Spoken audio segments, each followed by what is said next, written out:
Hey guys, welcome back to Tribe Talk. We're super excited to have you back, and you may notice that there is a distinct lack of Josh Sturgeon on this call. That is because the Ember Tribe co-founder is currently trotting all over the country. I believe he's currently stopping in San Francisco right now. Probably gonna grab some wontons and maybe stop by Alcatraz and probably also do some like really cool stuff related to the actual work we do. But I'm really just hoping he brings me back a fortune cookie. So we'll see what comes out of that. In the meantime, I am JP, Director of Ops over here at Ember Tribe, and I am super excited to be sharing the stage with Jacob Pike, who's one of our account directors. Hey, no Rice-A-Roni mention, no trolley mention, none of that. Come on, man. San Francisco. I can only fit so many references in a very short period of time. That's true. There's a lot to get to. I'm excited to be here. Thanks.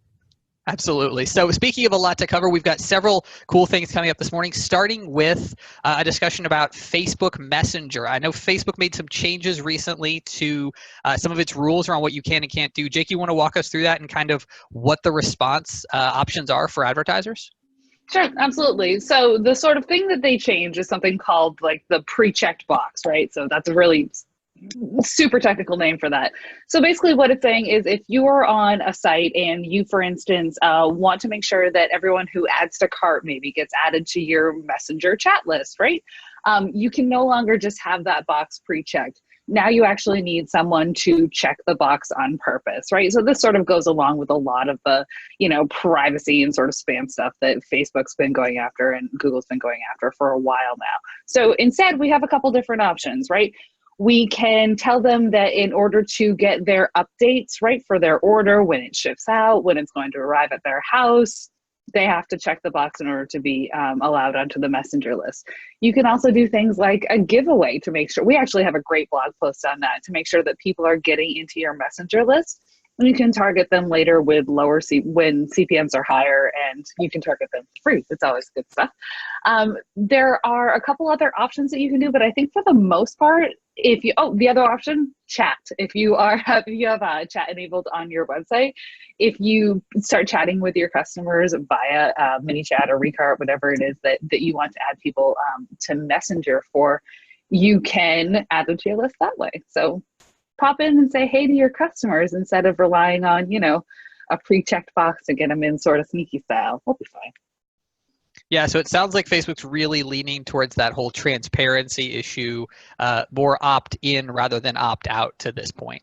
Yeah, and how valuable were they anyway, right? If they come in via a pre-checked box, that's not somebody that's like, yeah, definitely, I want to hear more about your discounts via Messenger. That's like somebody's like, wait, why am I getting spammed? So it's all for the better. Sure. Definitely in the favor of the consumer and hopefully in favor of better engagement for marketers using this. Switching gears for a second, Spotify rolled out some updated ad capabilities. So if you're not familiar with Spotify's self-serve platform, it's very cool. It's very open to the general public as far as being able to get some content out there. And I think the biggest thing that's going to be different for folks is that they now have the option to add on podcast focus. So up to this point, you've been able to run 30-second ads served during ad breaks with music. They come with a clickable image and a link that people can go to. But Spotify's really been making a push on the podcast front. They acquired a couple of podcast companies last year. They even signed some exclusive deals. The biggest and most noteworthy one is the Obamas have a podcast exclusive to Spotify, which is getting them a lot of traction. So they're beta testing being able to focus specifically on certain categories. So you might say, hey, I want to run this to sports fans. I want to run this to politics fans. I want to run this to people who listen to finance podcasts or business or general entertainment. But even if you don't want to focus down that specifically, now you can run 30-second or less audio ads to people listening on Spotify free, obviously, not the paid version because there's no ads there, which you got to realize 32% of Americans over the age of 12 have listened to a podcast in the last month. So this is a huge opportunity to get your message out in kind of a quasi-digital, quasi-offline market option. It's like the new version of radio ads. The biggest question that still is outstanding is how do we solve the tracking question? So right now there's a link you can click, but people don't always click it. So there's been a lot of experimentation with unique codes, offering, hey, use code HAPPY or whatever, or like direct URLs, go to slash something. People are still trying to figure that part out, but the good news is the market is out there, and we've actually got a couple of clients who are testing out Spotify right now. So we definitely encourage you to check that out. If that's something you need help with, obviously we're willing to help out with that. It's a new marketplace. It's not quite as robust as some others, but it's a really cool opportunity. So definitely encourage you to check out some of the new capabilities on Spotify around podcasts. How is it only 36% of people have listened to a podcast? Well, I'm sure. Does I'm it sure count that's if I listen to 30? Yeah, that's just one podcast. I'm sure there's additional metrics around the volume, and that probably skews with age. Again, we know that podcast listeners tend to be a little bit younger, so we'll see. So there you go, Jacob. Just keep being part of the group that holds it down, like on the bottom end of the scale from age, with lots of podcasts. Make up for the old fogies who aren't listening to it at all. That's right. We're going to get lots of nasty letters from the old fogies. Mostly because they don't like being called fogies.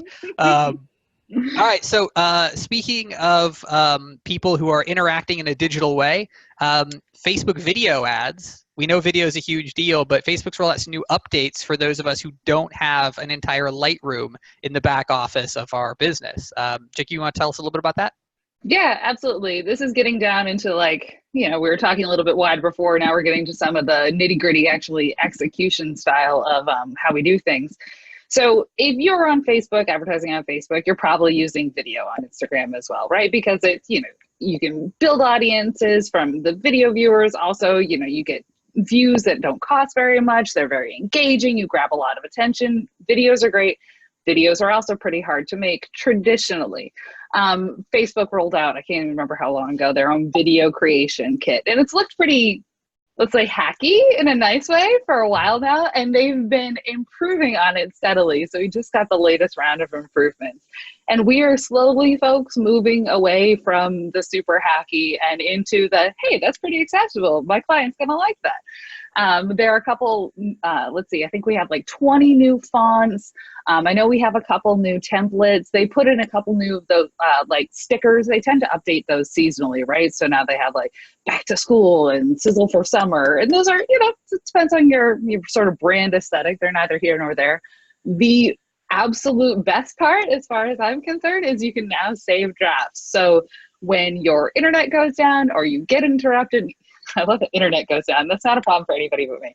But when you get interrupted or something pulls your attention away and you have to leave the Facebook tab, you no longer have to abandon that video draft that you've been working on for 10 minutes. That will save and you can come back to it. That weirdly, surprisingly, hasn't been a thing that's been able to happen. So I'm pretty excited about that. I've redone well over 24 video drafts in my time. So yay.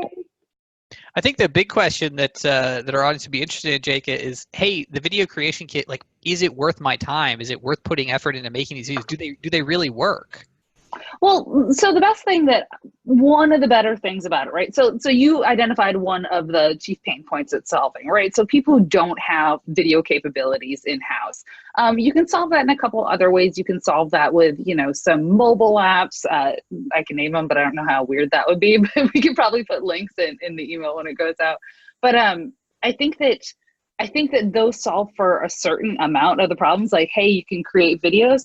If you're using Facebook's video creation kit, it's literally like one click to create a video for all the placements with static images. So if you have just static images to work with and you want to make sure something is available in all placements, you really can't do that via an app. And unless you have like a giant back end, or a giant creative shop that you're working with and you have the money and the time to do that, this honestly, it might take you 15 minutes and you've got an engaging video that grabs attention, that people share and comment on, and they get the point really fast in a great way, in a compelling way. You got that in like 15 minutes for all placements. It's really, it's worth a shot. If it doesn't work, it's really not that big of an investment of time, and go on with your bad self with your, Lightroom business. Although Lightroom's photography. What is it? After Effects? Yeah, I'm no designer. I'm no creative. You'll have to I'll Most defer of to the us are folks who do like, the good stuff. That's why I use the video creation kit. yeah. Um, So perfect. So thank you for the update, Jaka, on that. So as always, folks, the links to more details on all of these topics are going to be in the blog post on our website for this. So no matter where you're watching, you can follow back and get more details on that. And of course, we appreciate if you would subscribe and make sure you're following us. And send us comments. If you've got certain things you'd love to hear us talk about on here, you're more interested in certain platforms or channels, you have questions, like we want to hear that from you. We're building this for your benefit, so tell us what you're looking for and what works. So that's it for this episode of Tribe Talk, and we'll catch you next time.